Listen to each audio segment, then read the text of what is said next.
Today we are going to learn how we are going to remove the blank cells in a given list in an Excel sheet. See how many blank cells are there in this. So when you download things from systems and when you get information from different departments, this type of things, my experience. I've seen people spending many hours and hours by they try to go to different cells and one by one, line by line, they try to delete the cells.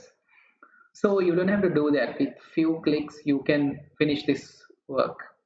Firstly, you have to go to the first cell and then press Control Shift, and then you need to press the N key in your computer, N key. Then the entire list can be selected. The next step, you have to go to Home tab and then go to Find and Select. So in Find and Select, there is something called Go to Special. That will give a dialog box, and in that there is something called blanks. So when you select blanks and say OK, the entire blanks only will be selected out of your list. And now there is only one click that you need to do. Press Control minus, and it will give another dialog box. Say entire row you need to delete, and the job done. The entire blank in your sheet is gone now.